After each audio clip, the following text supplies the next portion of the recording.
Hello students, I welcome all of you in this lecture. In this lecture, we'll talk about connected rings. So let me first of all define connected ring. A commutative ring R, a commutative ring R is said to be connected, if it satisfies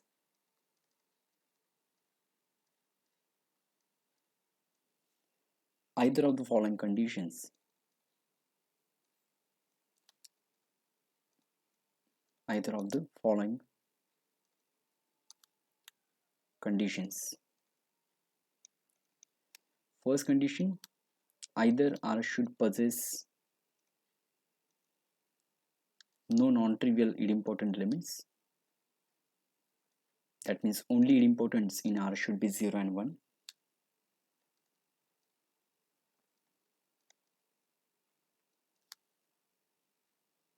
And second condition is that the spectrum of R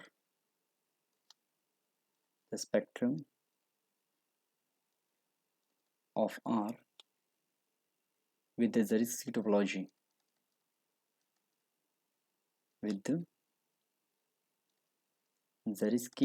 topology is a connected space.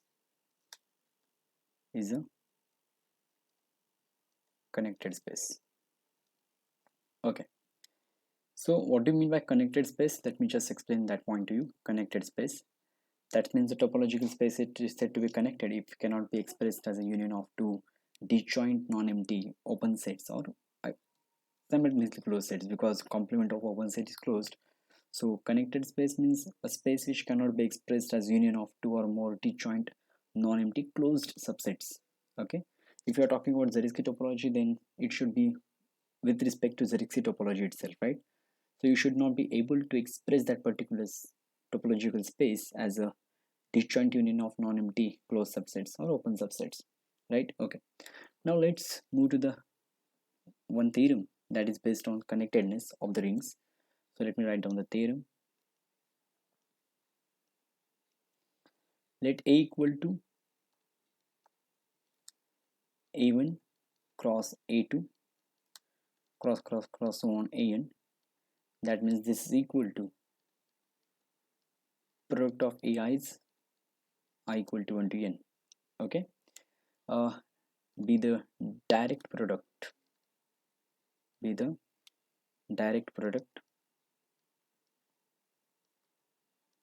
of the rings AI. Then spectrum of A is the disjoint union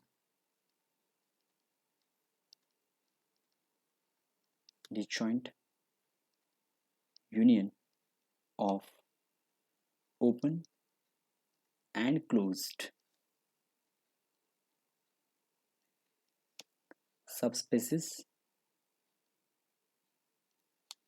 xi, where xi is canonically homomorphic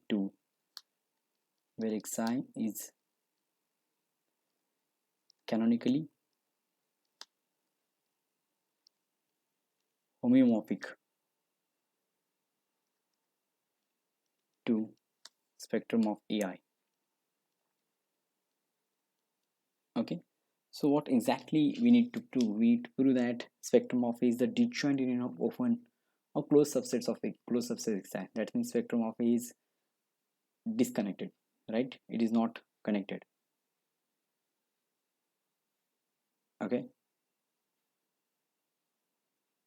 Fine.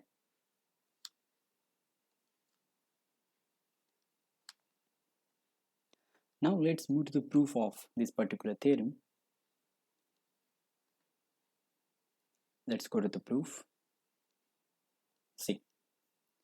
First of all, what is our A? So let A equal to A1 cross A2 cross so on AN, right? Okay, be a direct product of the rings AI, that we know. Let me now define projection maps. So let me first of all define projection map P Ri, so that clearly indicates that this particular map is a projection on the ith component of this direct product, right? So definitely if we are going to take n tuple a1 comma a2 comma dot dot dot an, then Pri of that particular element will be equal to ith component, that is ai.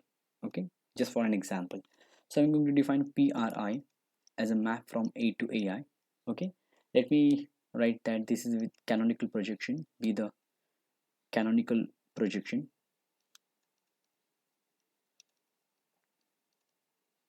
Okay, then what happens, then what is kernel of this particular map? Then let me just find out the kernel.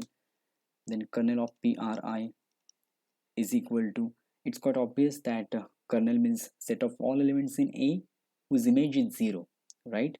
But what happens actually, if you want image 0, then ith component should be 0. That means rest of the components are non-zero. Okay, so kernel of Pri is nothing but product of rings aj, where we exclude the ith ring, that is j is not equal to I. So let me call this kernel as ki. Okay, kernel of projection map Pri is equal to ki. Okay, now what happens, this map is clearly surjective, right? Because if you take any ai from ai, then you can find multiple elements here in a whose image is ai. So this map is clearly surjective, right? And we know that if this ring morphism is surjective, then definitely it induces a another homeomorphism, okay, which is nothing but homeomorphism from spectrum of ai to v of kernel of phi, right, that we have seen in the last lecture. So let me tell you the reference from which I'm talking. So we have seen this part in the last lecture, that see, if I surjective, then phi star is homeomorphism of y onto the closed subset of v of kernel of phi of x, right? So I'm using that idea here now. So here Pri is surjective, so definitely by using previous theorem, then by earlier theorem,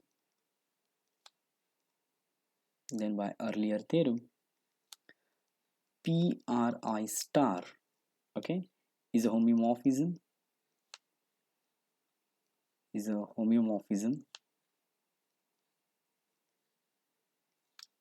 from spectrum of ai,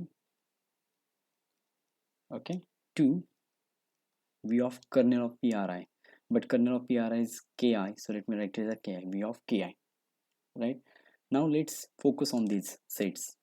Now what is intersection of all the kernels? Okay, so we can write here clearly intersection of all kernels. So intersection of ki, where I runs from 1 to n, is equal to singleton 0, because kernel k1 contains direct product of rings excluding a1, right? Then you will exclude a2 in case of k2, and so on. In the case of kn nth kernel, you will exclude an, right? So definitely you are excluding each and every ring in the successive kernels. So definitely in intersection you will get 0, right? Okay, so intersection of ki, I runs from 1 to n is equal to 0. So by using this phi of ki, I equal to 1 to n is equal to, or that basically this is equal to union of I equal to 1 to n v of ki. So I'm using one of the properties that we have discussed in the earlier classes, right?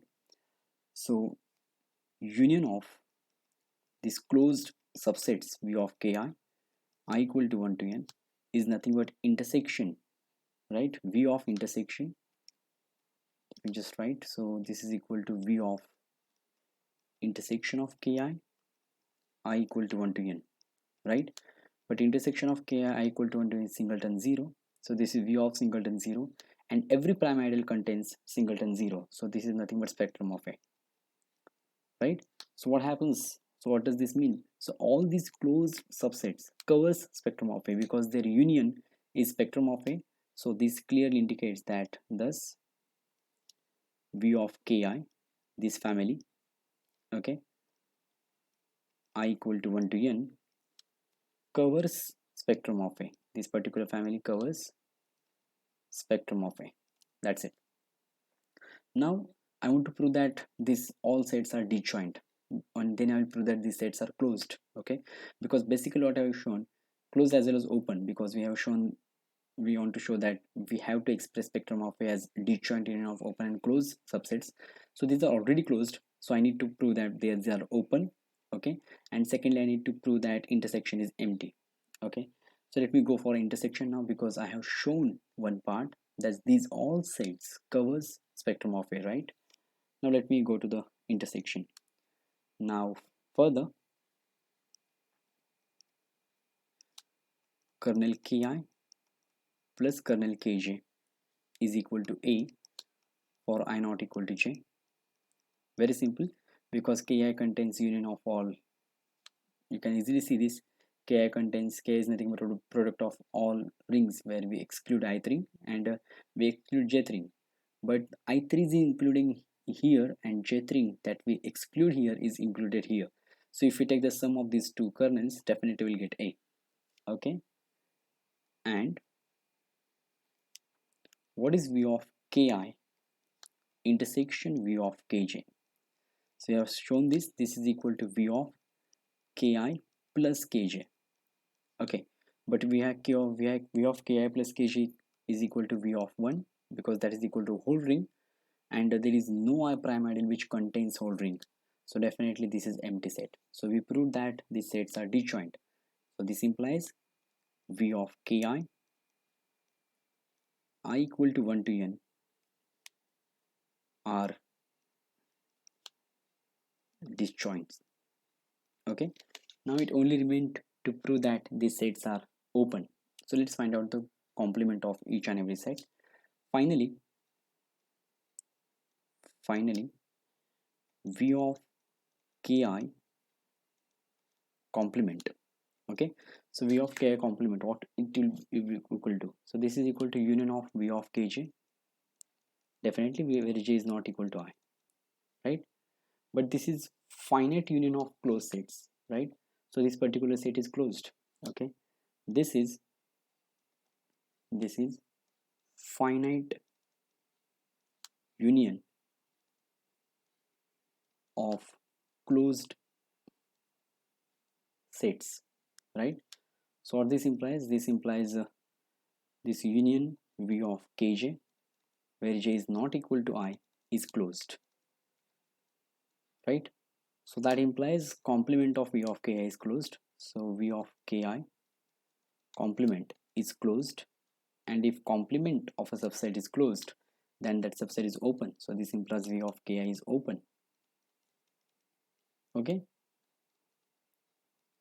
further, and already v of ki are closed because they are part of Zariski topology. So already v of ki are closed. Okay, so we, in the end of the proof, we have shown that we can write spectrum of A as union of all these v of ki's, where each of these v of k is a disjoint from the another v of ki, and each is one open as well as closed. Okay, so that proves our part. So thus I can write finally. So thus spectrum of A is disjoint union of closed and open also, right, subspaces xi, right? Okay, where xi is equal to v of ki, and v of ki which is canonically homeomorphic, canonically homeomorphic with the spectrum of ai. Fine, so thus we have showed this result. Now let's go to the next theorem, which talks about the equivalent conditions, right, about connected sets. So let me just write down that theorem.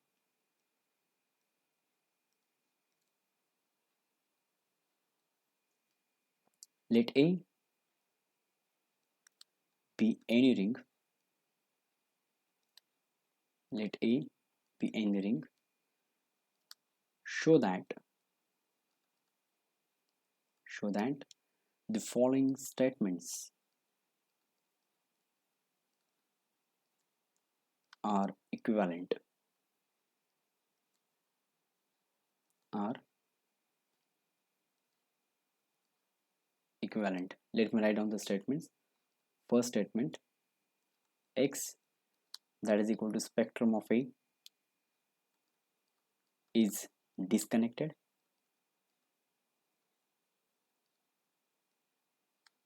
Second statement, A is isomorphic to A1 cross A2, where neither of the rings A1 A2 is 0, where neither of the rings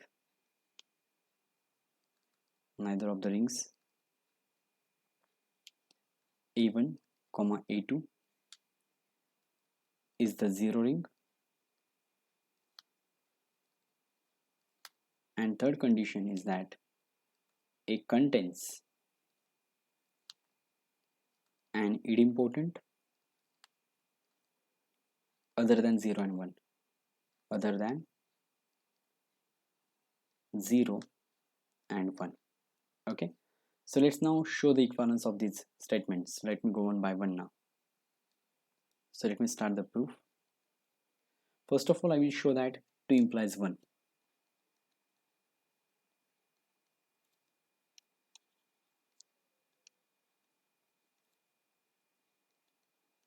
Okay.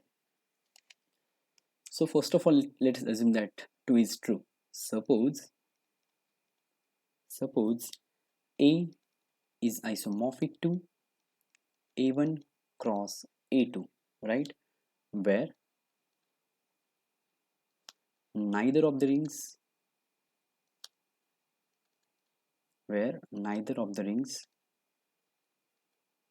A1 A2 is 0. Okay. Then what happens by previous theorem? If A is direct product of A1 and A2, then you can write spectrum of A as direct product of spectrum of A1 and spectrum of A2. Spectrum of A can be written as union of spectrum of x1 x2, where x1 is v of k1 and x2 is v of k2. Then by previous theorem, spectrum of A can be written as union of x1 and x2, where x1 is equal to v of kernel of pr1 and x2 is equal to v of kernel of pr2, where these are the projection maps, right? Canonical projections on a1 and a2. Okay. Clearly, both x1 and x2 are open, right? They're close to 2. Okay, open. So what happens here? So spectrum of A has been written as union, okay? Union of 2 open subsets, okay? Which are disjoint and they cover spectrum of A. So what does this mean? That means their intersection is empty, okay?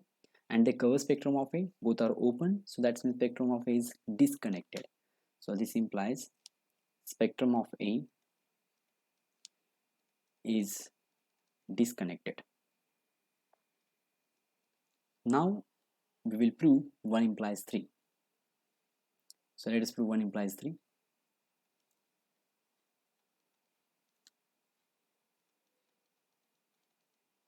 So first of all, suppose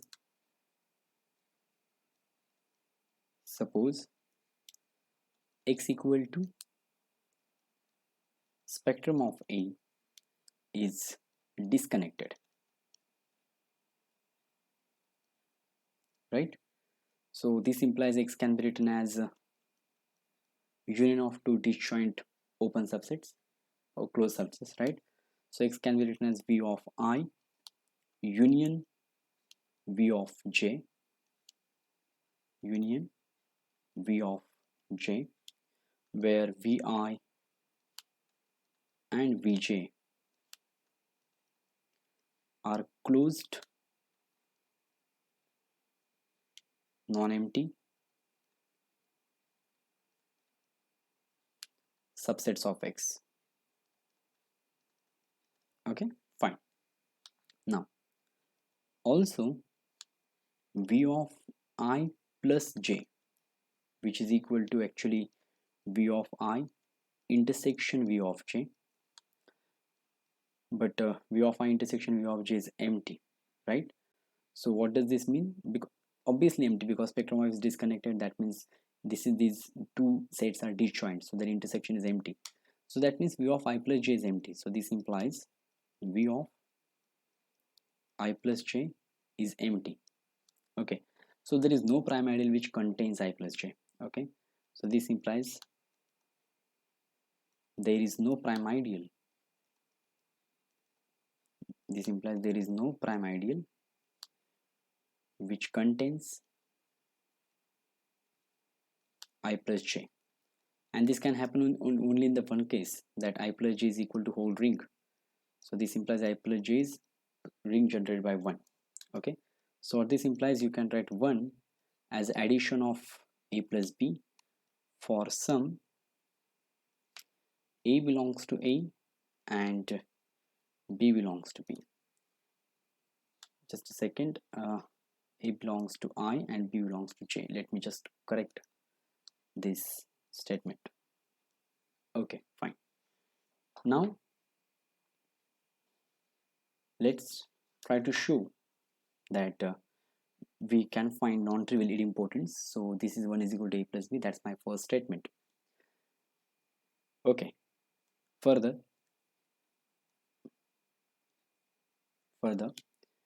x is equal to, we know it already, x is equal to v of I union v of j, but we have proved that v of I union v of j is v of ij, right? So this implies what? V of ij equal to x, means every prime ideal contains ij. So if every prime ideal contains ij, then ij is in the intersection of all prime ideals. See, v of ij means x, means every prime ideal contains ij, right? So ij is contained in every prime ideal. So ij is subset of intersection of all prime ideals, and intersection of prime ideals is nothing but nil radical of a. So ij is contained in nil radical of a. Now if it is contained in nil radical of a, then definitely we can find these elements as nilpotent.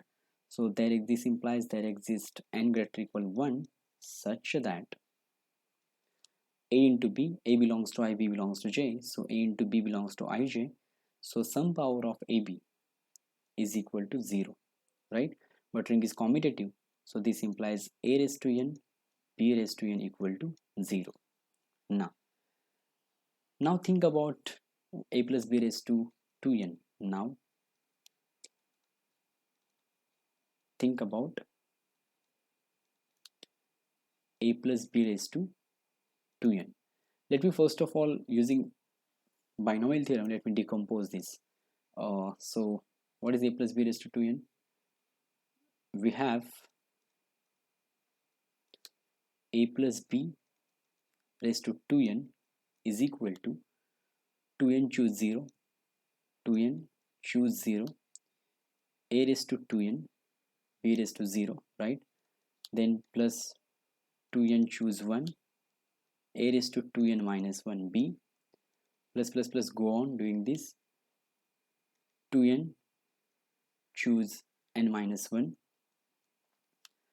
a raised to n plus 1, b raised to n minus 1, plus 2n choose n, a raised to n, b raised to n, okay, plus 2n choose n plus 1, a raised to n minus 1, b raised to n plus 1, plus so on, continue this. So finally 2n choose 2n minus 1, a, b raised to 2n minus 1, and final term 2n choose n, b raised to 2n. Okay, this is your a plus b raised to 2n. Now let me highlight some elements. So what I will do, I will assume this element, this part, as e1. Okay, so put e1 equal to a raised to 2n,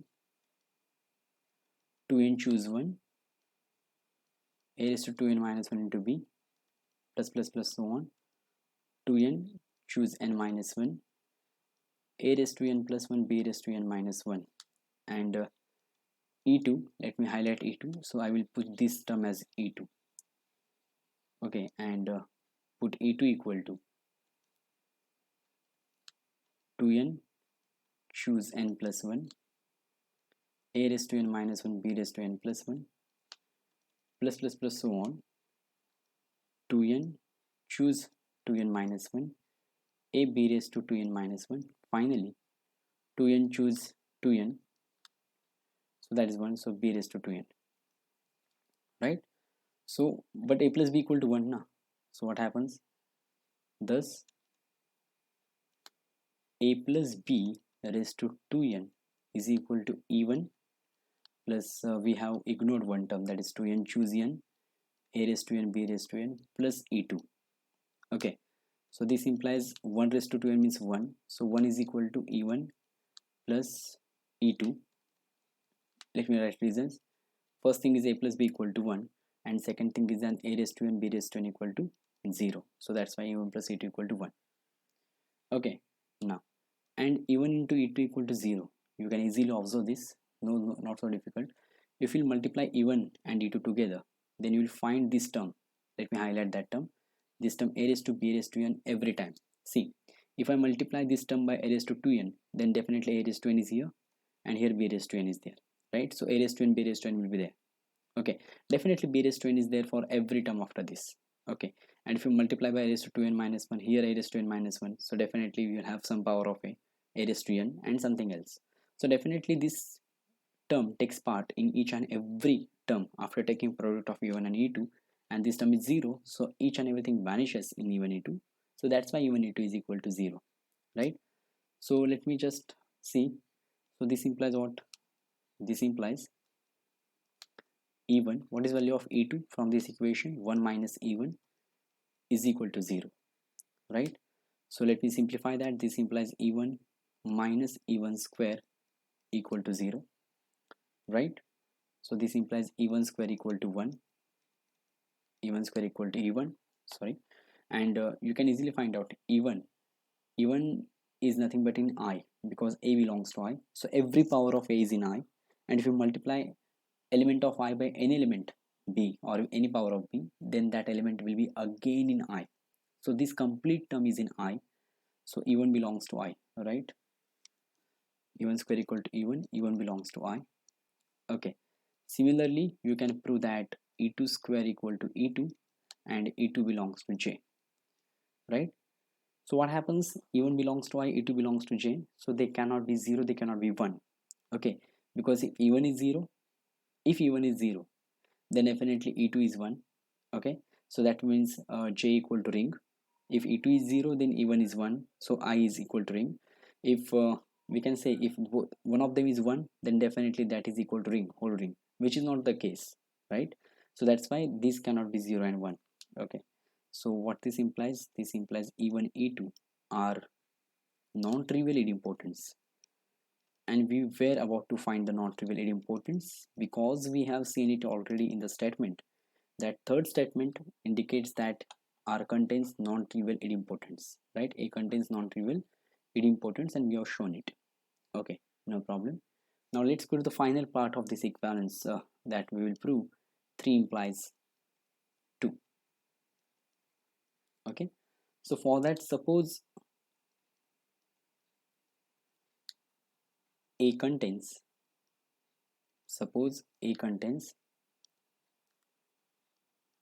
non-trivial idempotent, say E. So this implies E is non-trivial, that means E is not equal to 0 and is not equal to 1 also. Fine. Then what is 1 minus e square? So 1 minus e square is equal to 1 minus 2e plus e square, but e is idempotent, so e square equal to e, so this is equal to 1 minus 2e plus e. Okay, so that is again 1 minus e. So this implies 1 minus e square is 1 minus e, so 1 minus e is idempotent. Okay, now none of them can be unit because they are zero divisors. Actually they are zero divisors, so none of them will be unit. Okay, so we will explain that point in the upcoming theorem as well. So it is zero divisor, right? So it cannot be unit, so none of them is unit. So let me write down clearly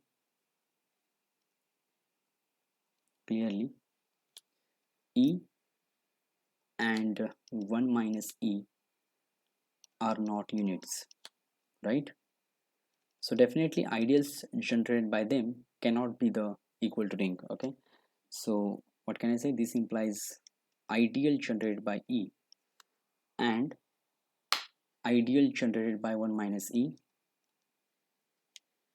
are proper non-zero ideals, are proper non-zero ideals. Further, what is addition of these generators? Further, e plus 1 minus equal to 1, right? So that implies ideal generated by e plus ideal generated by 1 minus e equal to whole ring. Okay, further they are disjoint, you can easily find it out. Also, ideal generated by e into ideal generated by 1 minus e, that is equal to ideal generated by e minus e square, that is ideal generated by 0, right? So the intersection is singleton 0, so intersection 1 minus e is equal to singleton 0, right? So what happens now? So I can use these ideals, okay, to decompose a. So let me define a map. Consider the rings, consider the rings a upon ideal generated by e1 and a upon ideal generated by 1 minus e, sorry, 1 ideal generated by e and ideal generated by 1 minus e quotients. Okay, so define eta from a to a upon ideal generated by e into a upon ideal generated by 1 minus e. Okay, how to define this? Define this as eta of a is equal to coset of e comma coset of 1 minus e, right? So this is your eta of a, and this is an isomorphism. Clearly eta is an isomorphism, right? So what happens? So this implies a is isomorphic to a upon ideal generated by e cross a upon ideal generated by 1 minus e. Call this as a1, call this as a2. Okay, so this implies a is isomorphic to a1 cross a2. Fine. Now let's move to the another theorem which is very interesting and very important theorem as well. Theorem, spectrum of local ring is connected. Spectrum of local ring is connected. Okay, so proof. Suppose suppose suppose because if you want to show that this is connected, you can go back to the definition of connected ring, right?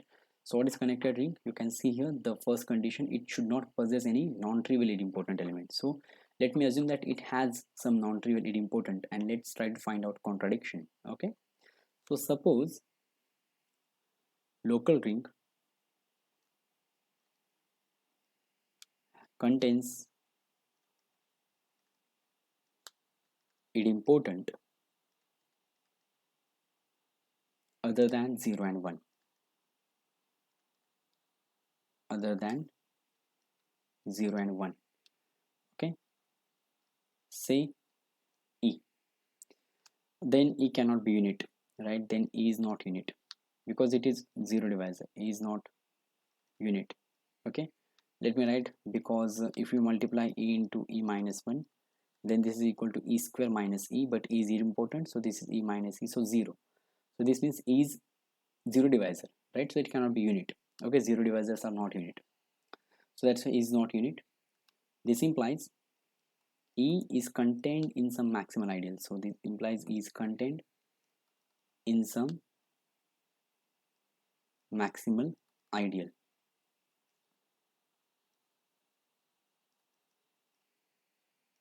But let's not forget that we are in a local ring, and local ring has exactly one maximal ideal. Okay, but since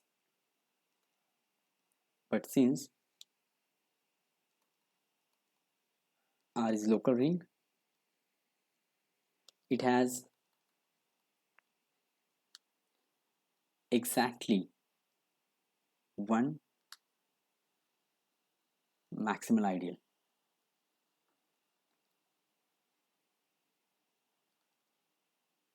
Okay, say M.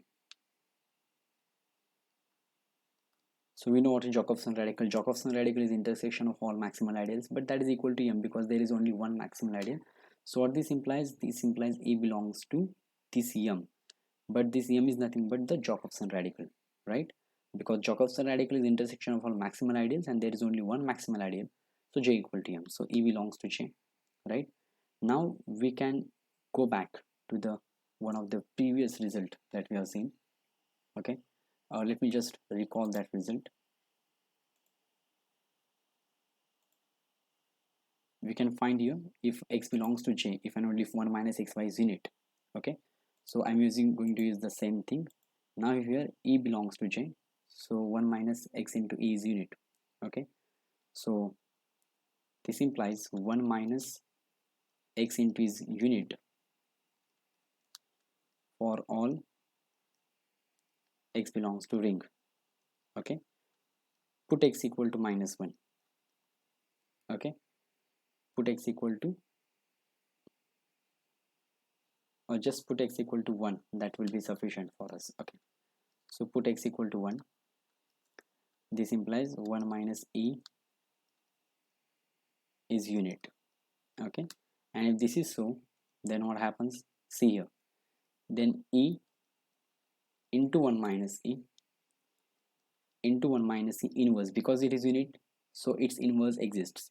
So E into 1 minus E into 1 minus E inverse is equal to 0, right? Why this is 0? Because E into 1 minus E is 0. We have seen this fact, right? You can easily recall that E into E minus 1 equals to 0. So that's why, or E into 1 minus E is also 0. That's not big deal. So E into minus E is 0 because E into 1 minus E is equal to 0. So that's why this is equal to 0. So this implies E equal to 0, a contradiction, right? Because we assumed in the beginning that E is not equal to 0, not equal to 1. But after doing these many steps, we came to the conclusion that E equal to 0. So assumption is wrong. So local ring does not contain any other idempotent than 0 and 1. So local ring has only trivial idempotents. Okay, and by definition of connected rings, this implies local ring is connected. Okay, so this implies local ring is connected. Spectrum of local ring is connected.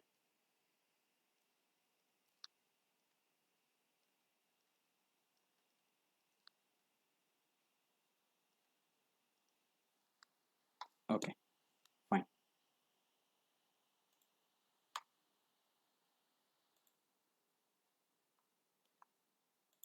Because we can use this idea that we have proved in the previous theorem, that look at the equivalent conditions, that if A contains an idempotent other than 0 and 1, then spectrum of A is disconnected. Okay, But if we have proved that local ring do not contain any other idempotent than 0 and 1, then spectrum of A must be connected, right? So that result have been used here. So that's why I'm writing here directly that spectrum of local ring is connected, okay, by using previous theorem. So this is all about the connected rings. Let me just have a recap of the lecture. So we started with the definition of connected ring, and then we proved that if A is direct product of the rings, okay, then spectrum of A is disconnected, that it is disjoint union of open and closed subsets xi which are homeomorphic to spectrum of ai, right? Then we proved that three equivalent conditions, that spectrum of A is disconnected, then A is direct product of rings, and A contains an idempotent other than 0 and 1. We proved that equivalence, and we ended here with the very important result that spectrum of local ring is connected. Okay, so with this I stop here. Thank you.